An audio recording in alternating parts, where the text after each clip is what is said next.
আসসালামু আলাইকুম। সবাই কেমন আছেন? আশা করি সব সময়ের মতো ভালো আছেন।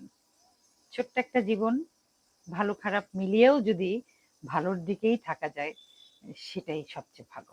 আমি আলহামদুলিল্লাহ ভালো আছি। আমি আজকে গরুর গোশত দিয়ে ওল রান্না করব। ওল কচু আমি দেখাই।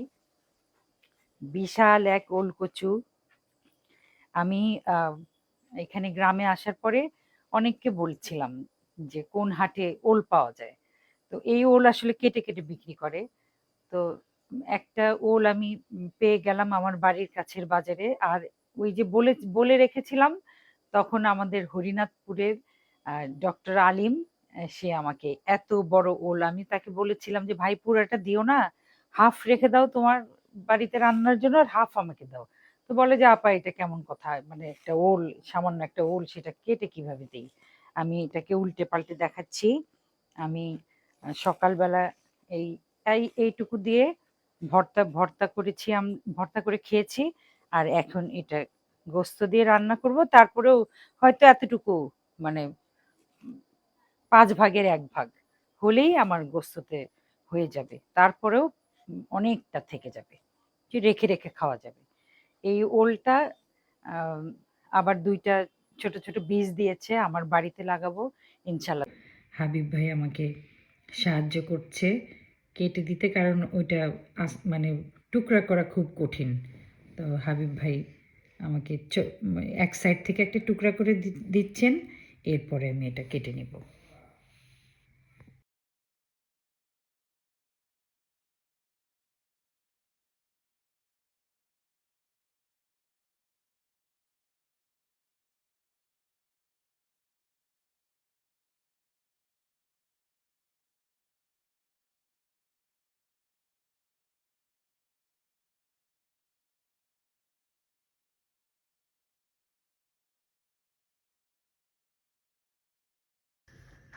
আমি মশলা দিচ্ছি, সামান্য একটুখানি জিরার গুঁড়া দিলাম, এখন নুন দিচ্ছি।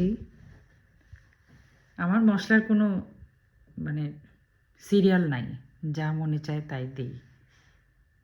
একটুখানি পানি দিয়ে নিই যাতে পেঁয়াজটা না পুড়ে।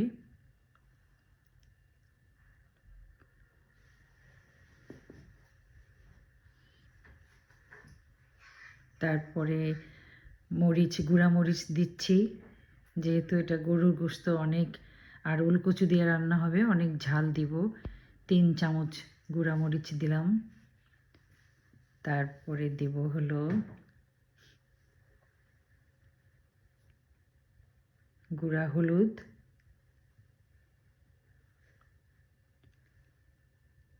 এটা দিয়ে আসলে মশলাটা কষিয়ে নেই, তারপরে বাটা মশলা আমি পরে দেব।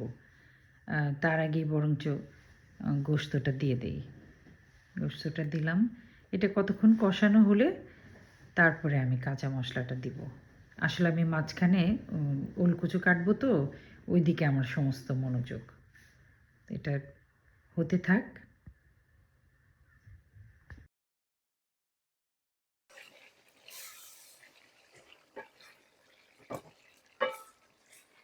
আমি হলুদ মরিচ দিয়েছি, কিন্তু এখনো বাটা মশলা দেওয়া হয়নি।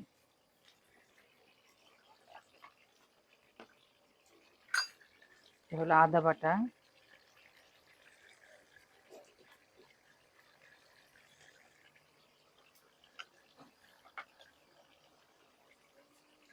রসুন বাটা,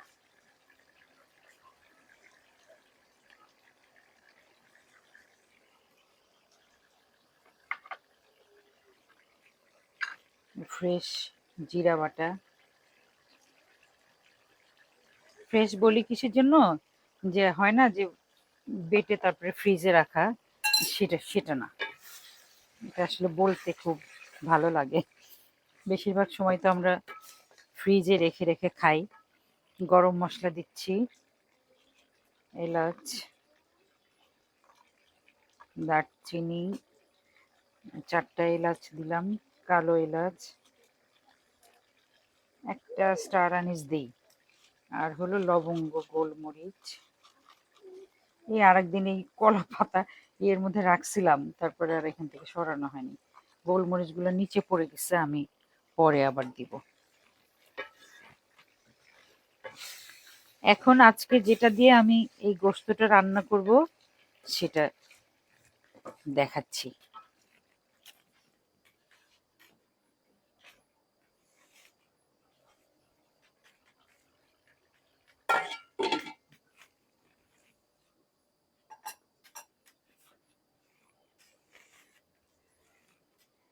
এটা হলো একটা ওল কচু। এই যে ওল কচু অনেক বড়, এইটার এতটুকু দিয়ে এই এক এক চিলতে দিয়ে সকালবেলা একটা ভর্তা ভর্তা করলাম অন টেস্ট। কারণ বুনো ওল কিছু বলে না, যদি গলা ধরে তো ভর্তার জন্য ওটা সিদ্ধ করে আগে একটুখানি মুখে দিয়ে দেখা হচ্ছে যে আসলে গলা ধরে কিনা। পরে দেখলাম না, গলা ধরে না। তার মানে এটা একদম পরিপূর্ণভাবে, এটা পোক্তভাবে হইছে আর কি। তোলার আগে সে পরিপূর্ণ ছিল। তো তারপরে আমি এটা তো কাটতে পারি না, আমাদের হাবিব ভাই কেটে দিয়ে গেছেন। আর আমি এখন এটা টুকরা করে নিব।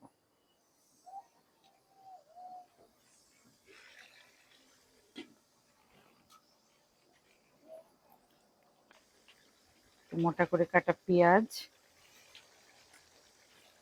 কাঁচামরিচও দেই কিছু, আর একটুখানি পানি।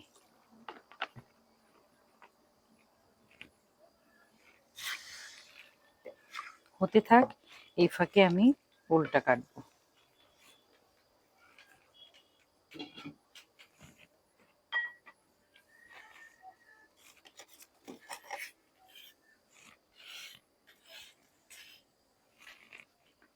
আপনারা দেখেছেন নিশ্চয়ই খোঁপায় শিউলি ফুলের মালা।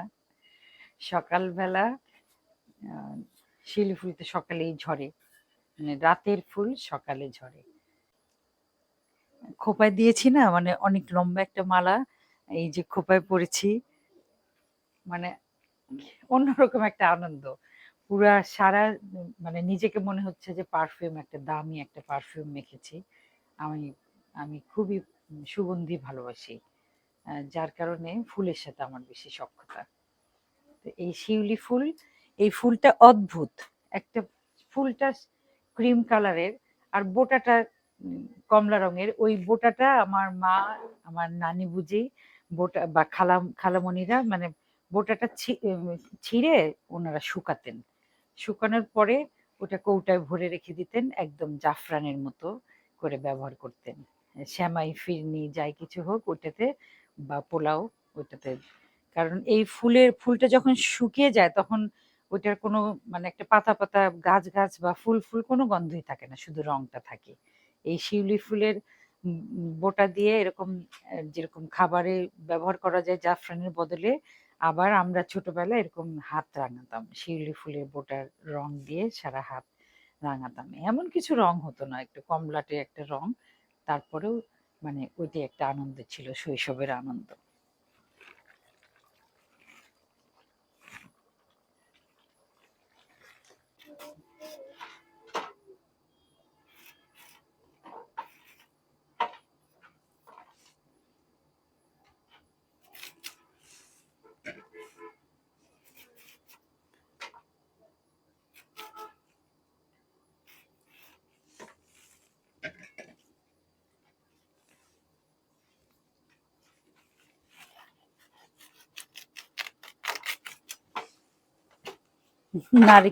নারিকেলের মতো কচকচা।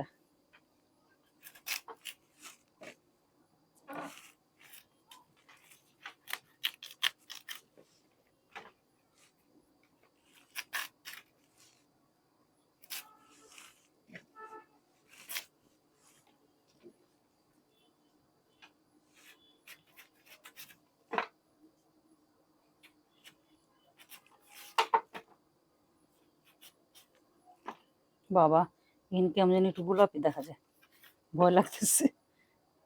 যদিও এটা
এটা আগের তরকারি, এটা একটু ঝোল, মানে ওটা ইয়া তেলটা ব্যবহার করলাম।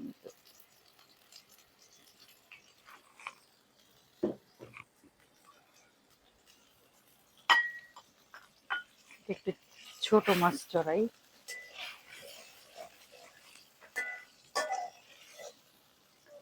এটা পেঁয়াজ আর কাঁচামরিচ বাটা,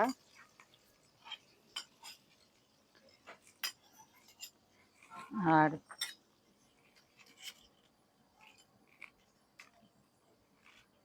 একটু সর্ষে বাটা, পুরো একটা দেবো না।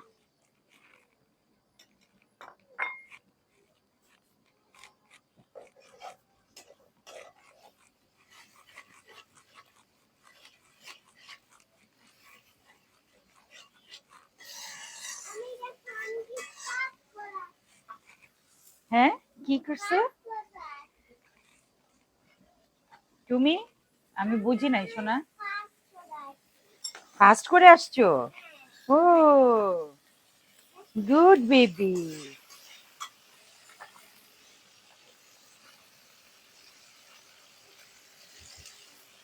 নুন দেই, এটার মধ্যে শুকনা মরিচ দিব না, কাঁচা মরিচ যদিও বাটা দিলাম, কাঁচা মরিচ বাটা, হলুদ,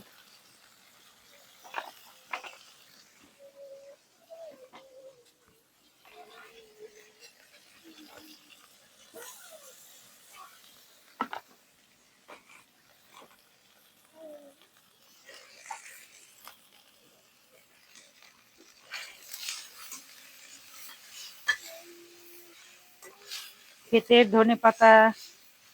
আমার মতো ধনী কে আছে এই পৃথিবীতে?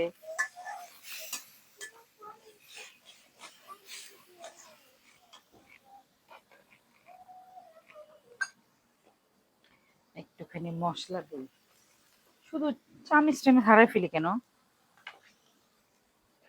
হ্যাঁ, ছোট চামচটা কই?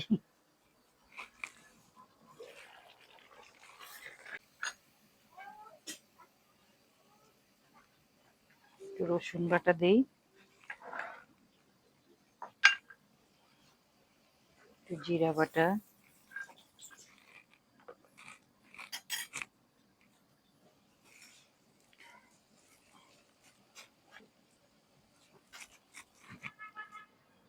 ভাই কেউ কিছু মনে করেন না, আমার বাসায় পেঁয়াজ, আমার রান্না সালুনে পেঁয়াজ বেশি না থাকলে নিস্তার নাই। অনেক রকম কমেন্টের বান মুষলধারে ছুটতে থাকে।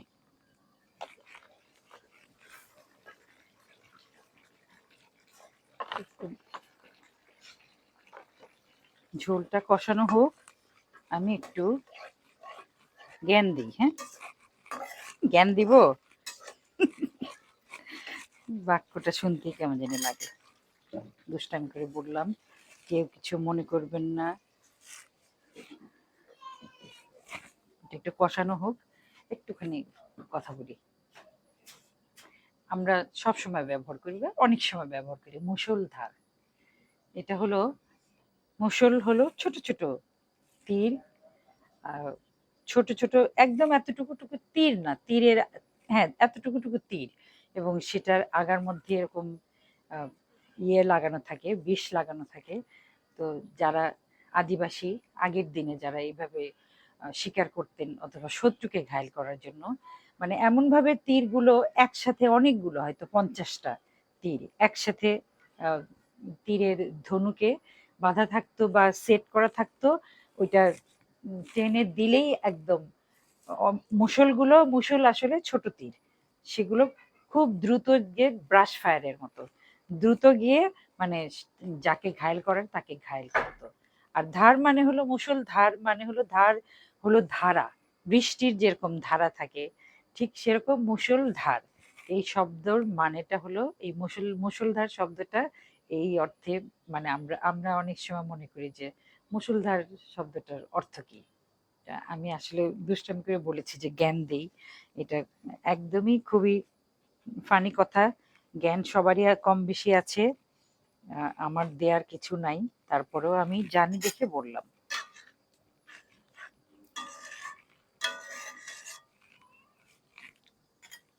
আমরা যেরকম আ অজপাড়াগা মনে করি যে একদম যেখানে কোনো শিক্ষা দীক্ষা নাই এরকম কিছু। আসলে সেটা না। অজপাড়াগা মানে হলো অনেক লম্বা একটা পাড়া যেটা অজগরের মতো লম্বা।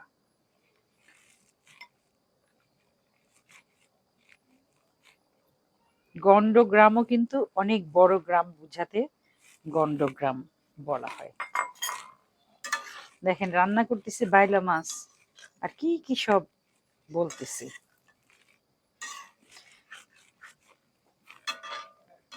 এটা হলো শব্দ ভান্ডার ভোকাবুলারি বাড়ানোর সিস্টেম। গল্পে গল্পে অনেক কথা বললে মানুষ অনেক সময় যারা লেখালেখি করেন তাদের জন্য সুবিধা।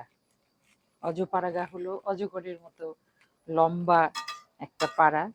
আর গণ্ডগ্রাম হলো অনেকগুলো গুচ্ছ গ্রাম মিলে বড় একটা এলাকা। সেই এলাকাকে বলা হয় গণ্ডগ্রাম। গন্ডারের মতো না, যেরকম গণ্ড মূর্খ মানে একদম অনেক শূন্যতা, তার মূর্খতার কোনো সীমা নাই, তাকে বলে গণ্ড মূর্খ একদম। মানে অনেক বড় একটা জায়গা জুড়ে তার জ্ঞানহীনতা। আর গণ্ড গ্রাম হলো অনেকগুলো গ্রাম মিলে গুচ্ছ গ্রাম মিলে একসাথে যখন একটা একটা এরিয়া, সেই এরিয়াটাকে বলা হয় গণ্ডগ্রাম। আমার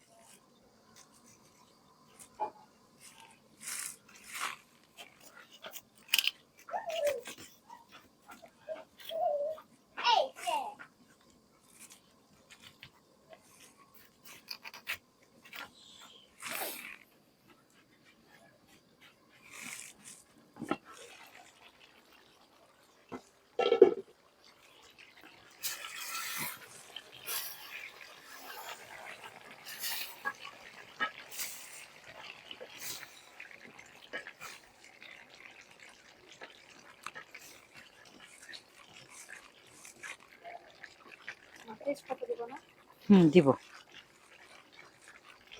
দাও, ধোয়াই আছে দাও।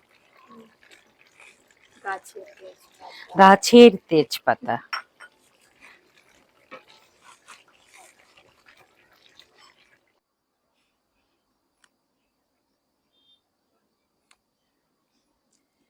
আমি খুব সিরিয়াস একটা কথা বলতেছি, সবসময় হাসি হাসি ঠাট্টা করি।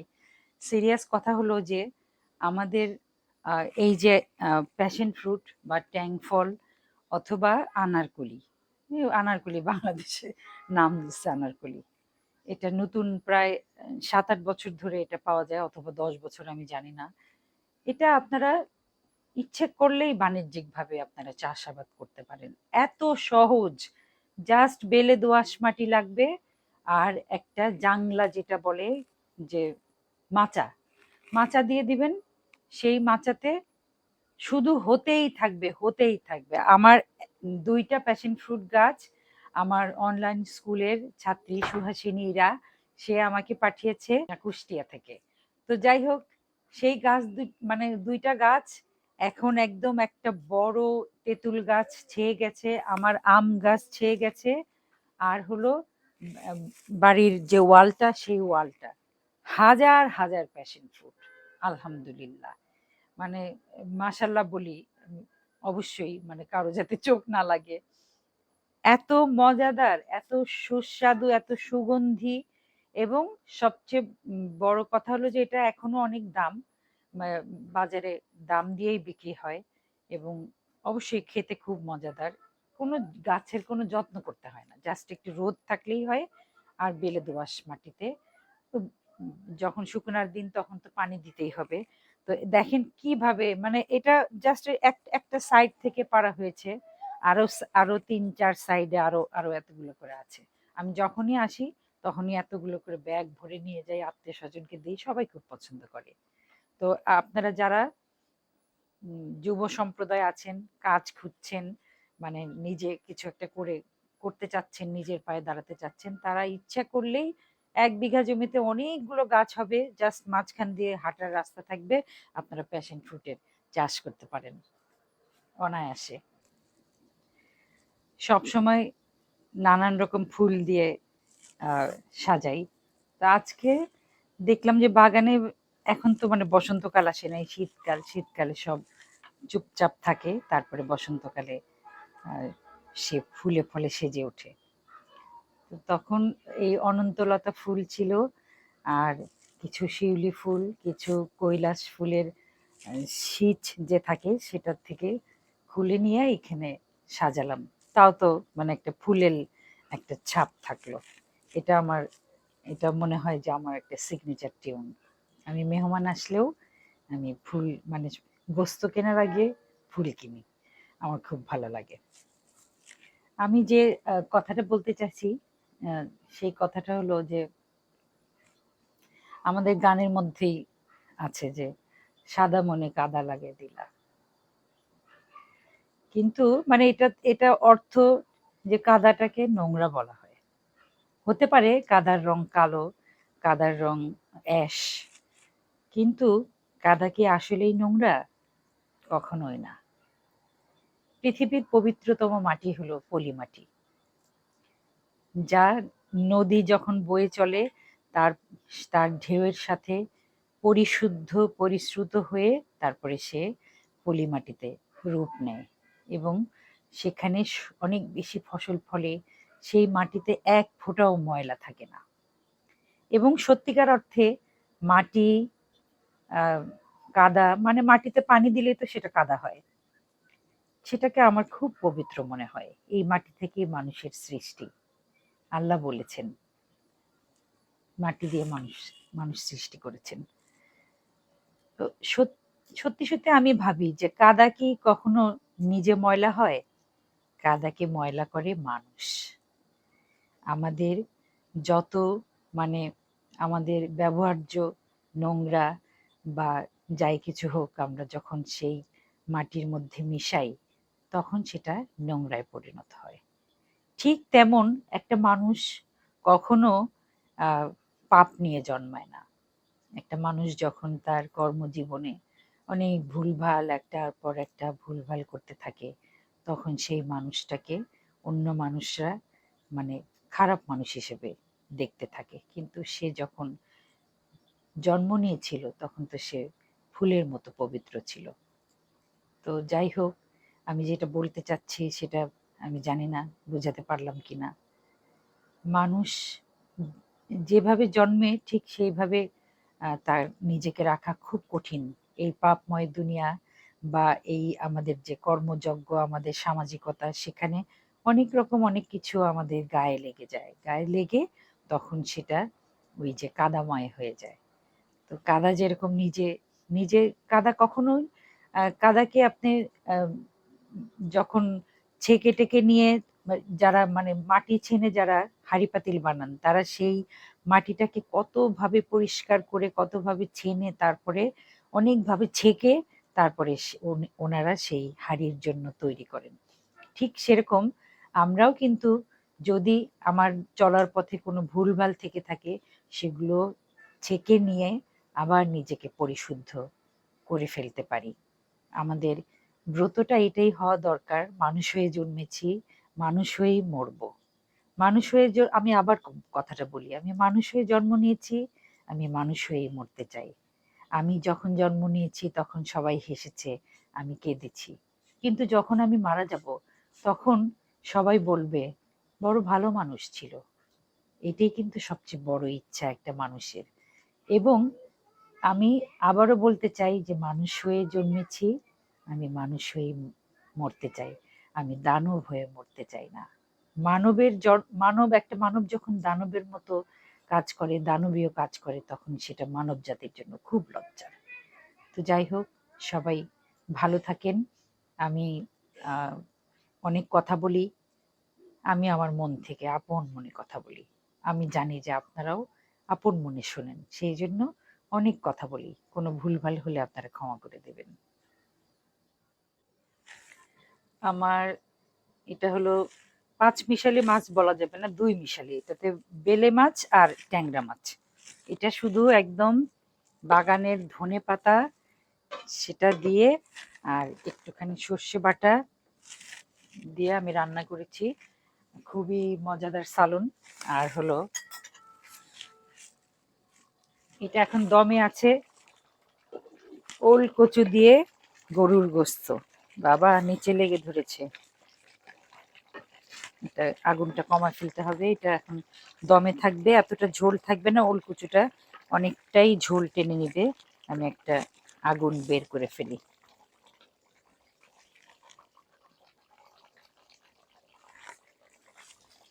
এটাও বের করতে হবে।